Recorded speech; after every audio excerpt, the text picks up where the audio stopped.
খুব কম সময়ে খুবই মজাদার একটা আমসত্ত্বের রেসিপি আজকে শেয়ার করব, যেটা ছোট থেকে বড় সবাই খুবই পছন্দ করে খাবে।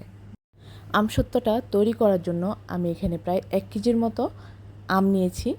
আর আমগুলোকে খোসা ছাড়িয়ে আমি ভিতরের বীজটা ফেলে দিয়ে ছোট ছোট করে টুকরা করে দিয়েছি, যাতে করে খুব তাড়াতাড়ি সিদ্ধ হয়ে যায়। আর কিভাবে আমি টুকরোগুলো দিয়েছি সেটা আপনারা দেখতেই পাচ্ছেন। হালকা পানি উঠে আসার সাথে সাথে আমি এখানে 1 কাপ পরিমাণ চিনি দিয়ে দিয়েছি।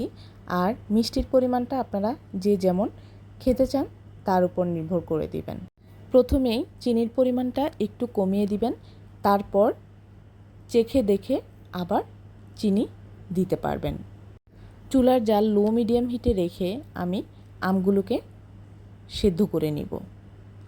আর এই আমে আমি কোনো প্রকার পানি ব্যবহার করিনি, যেটুকু ধোয়ার পানি ছিল এবং চিনি দিয়েছি তা থেকেই আম সিদ্ধ হয়ে গিয়েছে।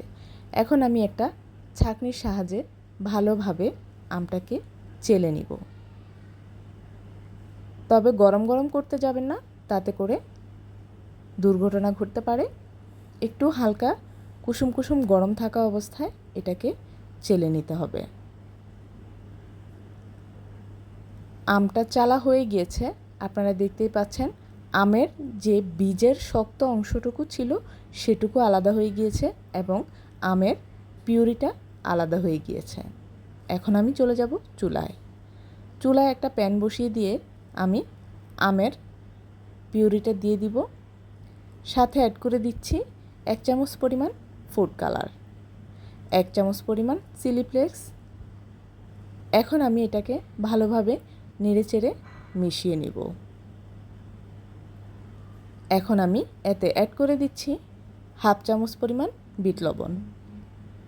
আপনারা চাইলে নর্মাল লবণ দিয়েও বানাতে পারেন, তবে বিট লবণ দিলে স্বাদটা একটু বেড়ে যায়। আমার রান্নাটা হয়ে গিয়েছে। এখন আমি একটা বড় ডিশে 1/2 চামচ পরিমাণ সরিষার তেল দিয়ে ভালোভাবে মুছে নেব। আপনারা চাইলে এটা যে কোনো ধরনের বড় ডালা অথবা স্টিলের কোনো বড় ধরনের পাত্রেও দিতে পারেন।